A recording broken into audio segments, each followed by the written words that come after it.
Yes, ladies and gentlemen, this is what's on Jones. Back with a pay-per-view review, Summerslam. Haven't done a pay-per-view review in a long time, but I felt like I had to do this one. So here we go. First match of the night, Chris Jericho versus Dolph Ziggler. Okay match. We had some okay action in this match, but you see, at the end of the day, at the end of the match, nonetheless, Chris Jericho is the guy who wins this match. Now, I was actually hoping that this match was going to be better than what it was. It was an okay match, but I thought these guys could have done better, but still okay, well worth your time. Chris Jericho wins, so he finally wins, and we all know Chris Jericho haven't won a big match in a while. And the whole thing between Chris Jericho and Dolph Ziggler was, can Chris Jericho win the big one? And even after he won the match, they said he won the big one, like he won the big one, like he won a title or something like that. But it wasn't. How big is the victory really? It's a big victory. It's on a big pay-per-view as he gets Dolph Ziggler. It was a pretty good match. But Chris Jericho wins. We'll see where this feud go from there. Kane versus Daniel Bryan. You know something? This match right here, this shows how over Daniel Bryan really is. Like, Daniel Bryan is over. Daniel Bryan is a star. He is an over star. So despite the fact how you feel about Daniel Bryan, about him being a small guy, whatever, his chants are over. Daniel Bryan is over. If you don't know what over means, that means he's a success. He's a star. He's a guy that people want to see.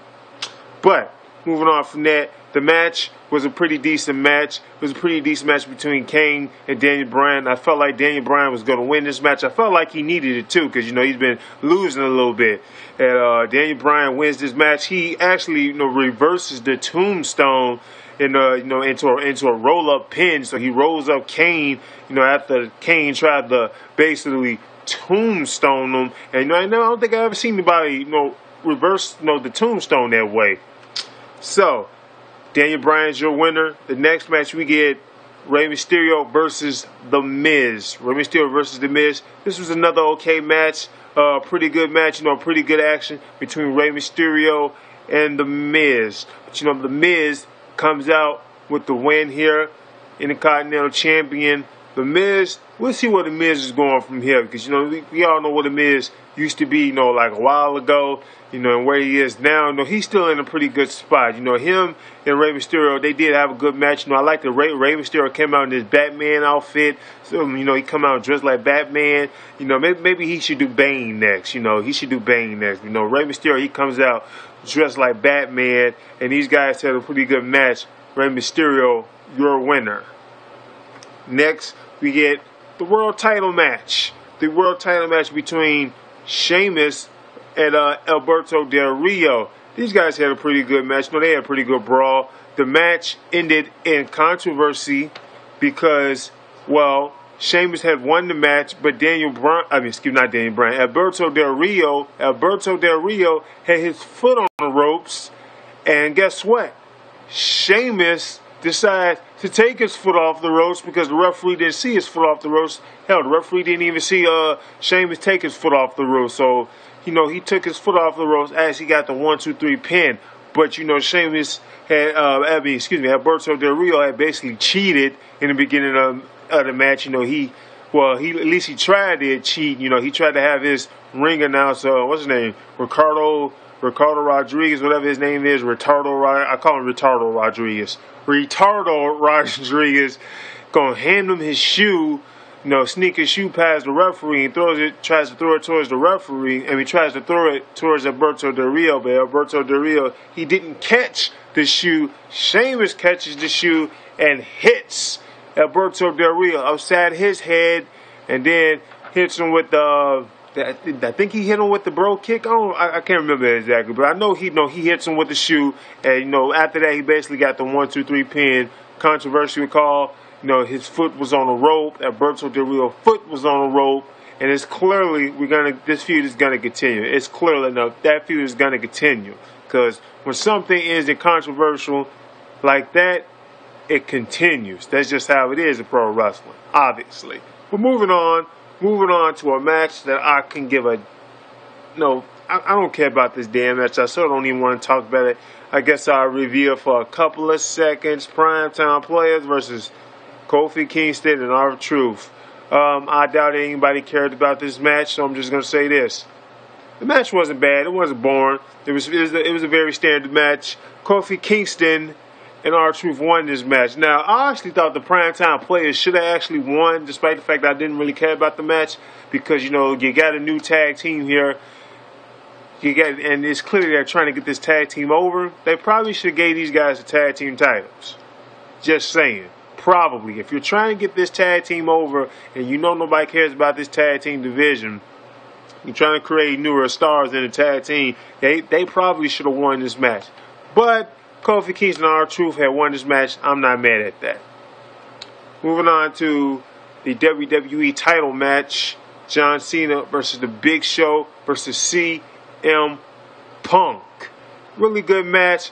Really good triple threat match. Now, these guys, most of the time, CM Punk and John Cena was just doubling The Big Show. Like, they was just double teaming The Big Show, you know, constantly and very often. You know, you would think that these guys was basically having a handicap match. They was doubling The Big Show so much.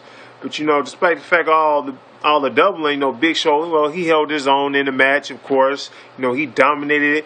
You know, at one point, CM Punk and John Cena put both their submission holds on the Big Show, you know, and Big Show taps out, and I'm thinking, oh my God, OMG, literally.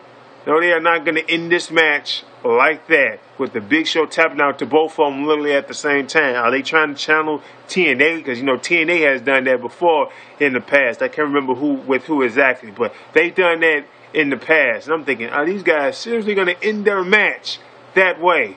But luckily enough, beautiful AJ comes skipping down the ring, gets in the ring and says, start the match over. So she restarted the match, and after the match was had restarted, they had turned around and the Big Show had chokeslammed both of them, and he tries to pin them. And I thought he was going to pin them both at the same time. I actually wouldn't have mind if Big Show would have won that match that way. You know, that's just me personally. You know, chokeslamming both guys.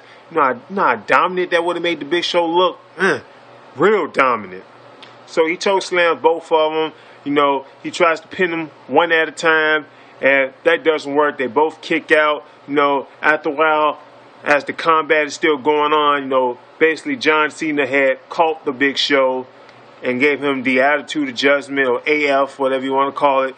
Gave him the attitude adjustment, and after he does that to the Big Show, then CM Punk comes, throws John Cena out of the ring, and then covers the Big Show for the 1, 2, 3. He covers him for the 1, 2, 3, and CM Punk, still your WWE champion. Still WWE champion. Looks like, I think the feud is going to continue between John Cena and CM Punk. Obviously, because, you know, hey, they just got to have John Cena in a title hunt. We all know how the WWE is with that. Next, let's move on to the main event. Love this match. Brock Lesnar versus Triple H. Pretty good brawl. It was a great brawl. Like, there was little to technical wrestling in this match. You know, you had a little bit. You know, Triple H tried to wrestle technical a little bit, but it was mostly a brawl. You know, Brock was brawling pretty much through the whole match. You know, he was constantly going for the Kimura, you know, on Triple H's arm. He was hurting Triple H's arm all through the whole match. So he was working on that arm through the whole match. You know, with a Kimura, he even basically put all his weight on Triple H because he climbed on him. He climbed on top of him, you know, while Triple H was standing. I can't really explain, you know how he really climbed up on him, but you know, he basically put all his weight on Triple H's arm with the Kimura. This match went outside of the ring. You know, this match was basically a street fight with no rules, because earlier, you know, in the pay-per-view, Triple H had told the referee not to end the match on a disqualification. He said, just let them fight. Just let them fight. And that's exactly what they did. They just fought. They fought from the beginning to the middle to the end. And at the very end, Brock Lesnar comes out on top.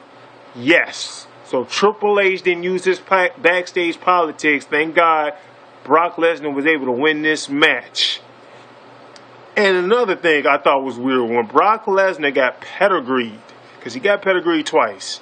The second time he got pedigreed, the way this is how it, as he get pedigreed, Triple H is getting ready to cover him for the pin. But Brock Lesnar had reversed that basically as he was getting on top of him to cover him for the pin to basically put him in a Kimura while they both was on the ground.